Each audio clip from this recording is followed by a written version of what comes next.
Hello everybody, my name is Richard as always, and I welcome all of you from all parts of this world to this week's Sabbath School Summaries. This week we have started a brand new quarter. We are studying the book of Joshua without wasting much time because we have so much to learn. Let's pray so we can start our lessons for this week. Let's pray. Dear Heavenly Father, may you please give us your spirit to help us understand this lesson. Thank you for your love. Thank you for protecting us. Thank you for carrying us through the last quarter. I pray that you will carry us through this quarter too. I thank you, Lord. I pray in Jesus' name. Amen. Now, before we go to our lesson 1 for this quarter, I want to take time and share with you some of the lessons that I learned from the opening paragraph of this book. Many of us skip that opening paragraph, but the writer here has put us some very important lessons. The first lesson I learned from here is found in Joshua chapter 1 verse 2, where God opens the book of Joshua by announcing to Joshua that Moses, my servant, is dead.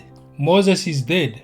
It is time for Joshua to take over from where Moses left. It is a reality of life that if Jesus does not return, all of us are going to die. The servants of the Lord also die. I know most of you who may be listening to me, some of the pastors who might have baptized you are already dead. Some of the elders who have nurtured us are dead. But something very interesting happened in the book of Deuteronomy. Deuteronomy chapter 34 verse 5 and verse 6. In verse 6, the Bible says, "And he buried Moses." He referring to God.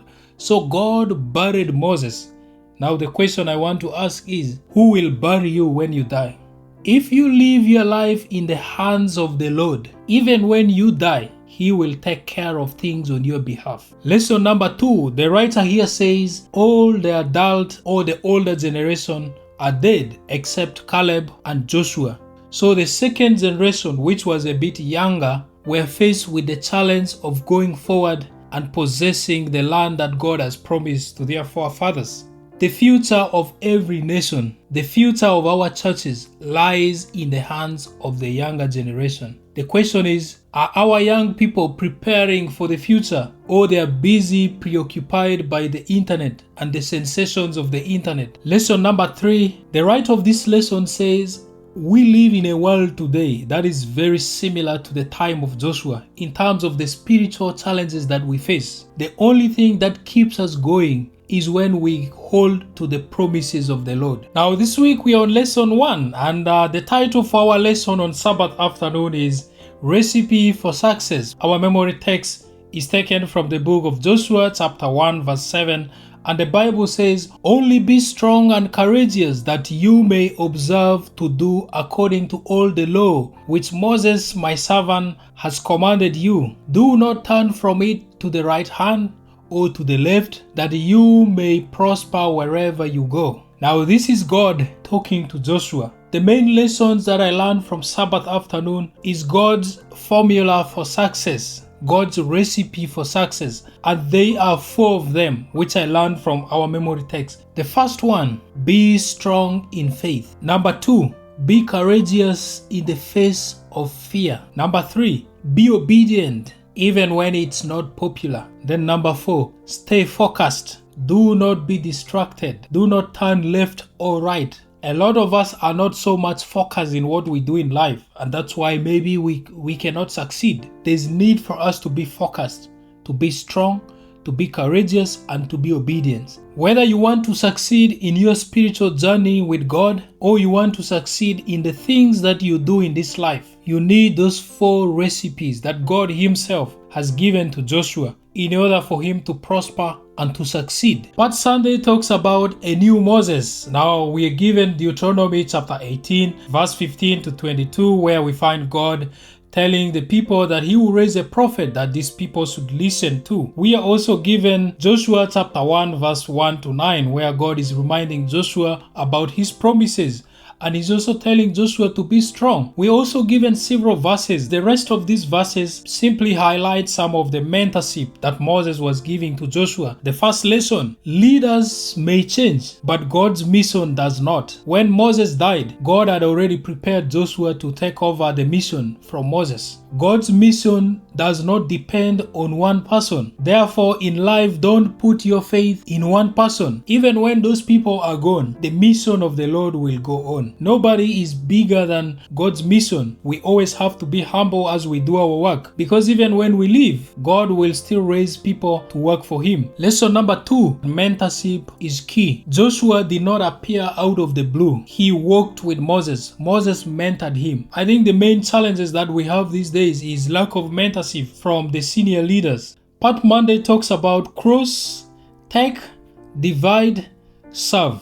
We are given Joshua chapter 1, the entire chapter. Now this part describes the entire structure of the book of Joshua, and it also describes the entire structure of the plan of God for the children of Israel to possess the land. Because in the first chapter we find God instructing the children of Israel to first cross the Jordan, and then after crossing they were to take the land. After taking the land, they were to divide the land, and then they were to serve the Lord. Lesson number 1, learn to follow the processes that God has put in place. The children of Israel were first instructed to cross, then to take, then to divide, then to serve. The problem with most of us is that we want to start dividing even when it's time for crossing. We want to start taking even when it's not time for taking. There's order here. Learn to do the first things first. If I was talking to the young people, I would say, learn to take your time in life and follow processes. If you don't follow processes in life, life has a way of bringing people back from step 4 to step 1. Then you will start to work in reverse, doing the things which you should have done 10 years or 20 years ago. If you think I'm lying, ask the older people. While you're at step 1, make sure you do it all. Then you can go to step 2. If you are studying, study everything.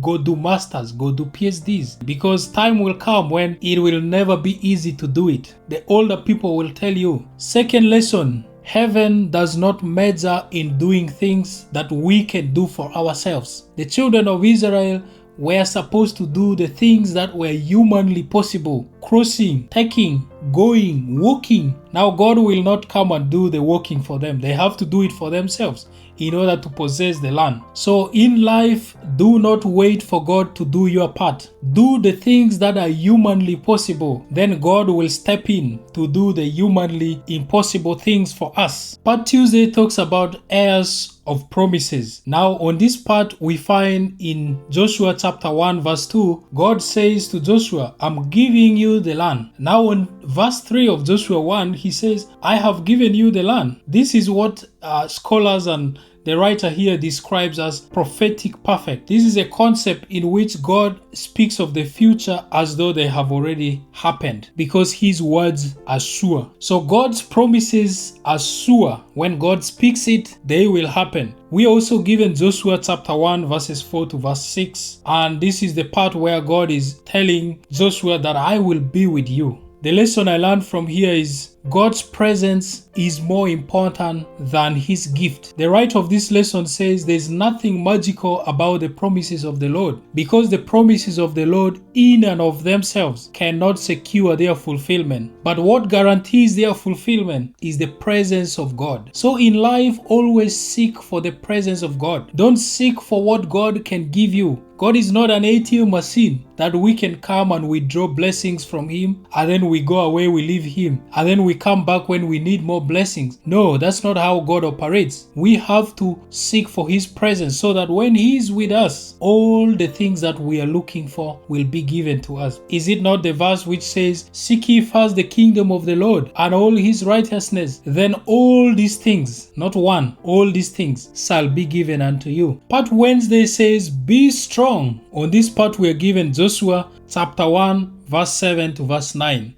Now on this part we find God twice telling Joshua to be strong and courageous. Why was God putting emphasis on Joshua being strong? The reason is simple, because Joshua was about to face a very strong army, well-trained army, the Canaanites, and the children of Israel did not even know how to fight. They don't have the military prowess because they were just former slaves. So God is instructing them to be very strong and courageous. Today, God is also telling us to be very strong, because the kind of war that we fight is not an ordinary war. In fact, in Ephesians chapter 6 verse 10 to verse 18, if you read, we also given. Specifically on verse 12, the Bible says we are not fighting a war against human beings. We are fighting against the wicked spiritual forces. We don't even know their tactics. So God is telling us, even as today, we have to be very strong. Lesson number 1, spiritual battles require spiritual armor. In Ephesians 6 verse 11, the Bible says, "Put on the full armor of God that you may be able to stand up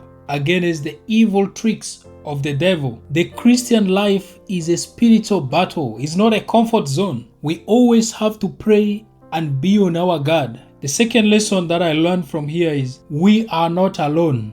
No matter the pressure, no matter the rejection, God is with us. Part Thursday talks about prosperous and successful. We are given several verses like Joshua chapter 1 verse 7 to verse 9, of course, Genesis 24:40, Isaiah 53:10, and then Psalms 1 from verse 1 to verse 3. All of these verses define success according to God. Now, according to God, true success is living in harmony with God. That is what true success is. Lesson number 1, success without God is a failure. There's always going to be some void and emptiness in us without God, no matter how much material we gather around us. In fact, Jim Carrey, the Canadian-American actor who is also a comedian, one day he says, and I quote, "I think everybody should get rich and famous and do everything they ever dream of so they can know that it is not the answer." In other words, Jim Carrey was saying no matter how rich, no matter how famous you get, there's always a void and emptiness in you which cannot be answered by the materials and the fame that you gather. It is only God who can fill those emptiness. So yes, true success is when we live in harmony with God. True peace is when God is present in our success. Now, part Friday on the Father Thoughts, this is the part which I always leave for you, my friends, to answer this simple question. What have you learned from this week's lesson? Where are you watching from? Put it in the comment section. So thank you so much. Let's pray so we can close this lesson. Let's pray. Dear God in heaven, thank you for all the lessons that we have learned this week. I pray that you strengthen us, help us to grow daily in our faith. May we even be stronger and courageous to obey your words. Thank you so much, Lord. I pray in Jesus' name. Amen. I thank you so much, my friends, for joining me. May God bless you always. I wish you a very happy Sabbath. I will see you again next week. Bye-bye for now, my friends.